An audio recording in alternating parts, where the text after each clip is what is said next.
ಅವರು ಅವ್ರ ತಂದೆ ಪುರಸಭೆಯಲ್ಲಿ ಕ್ಲರ್ಕ್ ಆಗಿ ಕೆಲಸ ಮಾಡಿದಂಥವರು. ಮುಂದೆ ಇವರು ಈ ಪ್ರಾಥಮಿಕ ಶಿಕ್ಷಣವನ್ನು ಇಲ್ಲೇ ಹಾವೇರಿನಲ್ಲೇ ಮುಗಿಸ್ತಾರೆ. ಇವರ ಜನನ ಮೇ 20, 1967. PUC ತನಕ ವಿದ್ಯಾಭ್ಯಾಸವನ್ನ ಮಾಡಿದರು.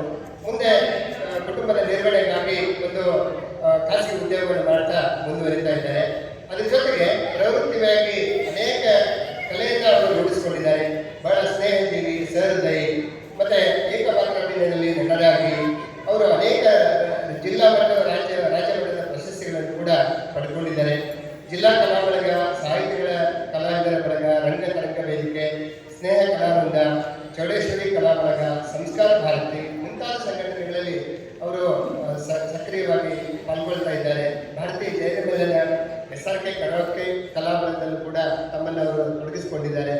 ಬೀದಿ ನಾಟಕದಲ್ಲಿ ವಿಶೇಷವಾದಂಥ ಛಾಪನ್ನು ಹೊಂದಿದಂಥವರು ಸತೀಶ್ ಕುಲಕರ್ಣಿ ಅವರು ಮತ್ತು KR ಹಿರೇಮಠರ ಒಂದು ಬೆಂಗಾವಲಿನಲ್ಲಿ ಇಲಾಖೆಯ ಅನೇಕ ಜಾಗೃತಿ ಕಾರ್ಯಕ್ರಮಗಳನ್ನು ಅವರು ಮಾಡಿದ್ದಾರೆ. ಚಂದ್ರಶೇಖರ್ ಪಾಟೀಲ್ ಅವರ ಟಿಂಗರ ಗುಡ್ಡಣ್ಣ, ಕುಂಬಾರ ವಿಭಜನವರ ಹೆಣ, ಶಾಂತ ಕವಿಗಳ ರೂಪಕದಲ್ಲಿ ಅವರು ಅಭಿನಯಿಸಿ ಜನಮನ್ನಣೆಯನ್ನು ಪಡೆದುಕೊಂಡಿದ್ದಾರೆ. ರೈತ ಗೀತೆಗಳಲ್ಲಿ ಅವರ ಒಂದು ರೈತರ ಪಾತ್ರ ನಿಜಕ್ಕೂ ಕೂಡ ಎಲ್ಲರಿಗೂ ಕೂಡ ಮನಮೆಚ್ಚುವಂಥದ್ದು. ನಾನಾಗಲೇ ಅವರು ಶ್ರೀಮತಿಯವರಿಗೆ ಅಂದೆ, ಲಕ್ಷ್ಮೀ ಅಕ್ಕವರಿಗೆ ನಾವು ಇವತ್ತು ಪ್ಯಾಂಟ್ ಹಾಕಿ ಕಳಿಸಿದ್ರಿ ಅವರಿಗೆ ಅಂತ. ಯಾವಾಗಲೂ ಪಂಚಾಯತ್ ನೋಡ್ತಿದ್ವಿ, ಇವತ್ತು ಪ್ಯಾಂಟ್ ಹಾಕಿ ಕಳಿಸಿದ್ರಿ ಅಂತ ತಮಾಷೆ ಮಾಡಿದೆ. ಹಾಗೆ ಅವರ ರೈತರ ಪಾತ್ರ ಬಹಳ ಮನೋಜ್ಞವಾಗಿರ್ತದೆ.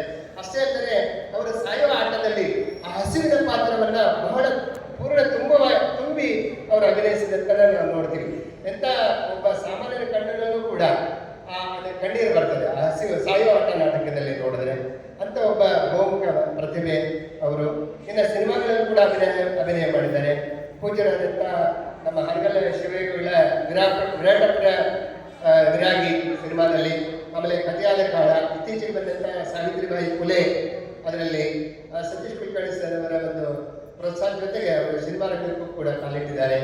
ಇನ್ನು ಬಡ್ಡಿ ಈ ಮತ್ತೊಂದು ಸಿನಿಮಾ ಬರಲಿದೆ ಅಂತ ಒಂದು ಯಾವುದಂದ್ರೆ ಬಡ್ಡೀಸ್ ಬಜಾರ್ ಎನ್ನುವಂಥದ್ದು ಬರುವಂಥ ಚಲನಚಿತ್ರ, ಅದರಲ್ಲೂ ಕೂಡ ಅವರು ಅಭಿನಯ ಮಾಡಿದ್ದಾರೆ. ಮತ್ತೆ ಬರಹಗಾರರಾಗಿ ಒಂದು ಪುಸ್ತಕ ಕೂಡ ಅವರು ಬಂದಿದೆ. ಇವತ್ತಿನ ವೇದಿಕೆಯಲ್ಲಿ ಅದನ್ನು ಕೂಡ ಈ ಒಂದು ಅತಿಥಿಗಳಿಗೆ ಕೊಡ್ತಾ ಇದ್ದಾರೆ. ಭೂಕಂಪ ಎನ್ನುವಂಥ ಒಂದು ಪುಸ್ತಕ ಕೂಡ ಅವರು ಬರೆದಿದ್ದಾರೆ. ಕೋರ್ಟ್ ಆರ್ಡರು, ಆಮೇಲೆ ಕತ್ತಲೂರಿನ ಬೆತ್ತಲ ಕಥೆ, ತ್ಯಾಗವೀರ ಧರ್ಮಣ್ಣ, ಹೀಗೆ ಆಮೇಲೆ ಹಾಸ್ಯ ನಾಟಕದಲ್ಲಿ ಕೂಡ ಭಾಗವಹಿಸಿದ್ದಾರೆ. ತುಂಬ ಹೆಮ್ಮೆ ಆಗ್ತದೆ. ಮತ್ತು ನಮ್ಮ ಇಲಾಖೆ ಕಾರ್ಯಕ್ರಮಗಳು ಕೂಡ ಅವರು ಅಭಿನಯಿಸಿದ್ದಾರೆ. ಧನ್ಯವಾದಗಳು. ಅಂಥವರಿಗೆ ಪುರಸ್ಕೃತ ಆಗ್ತಾ ಇದ್ದಾರೆ.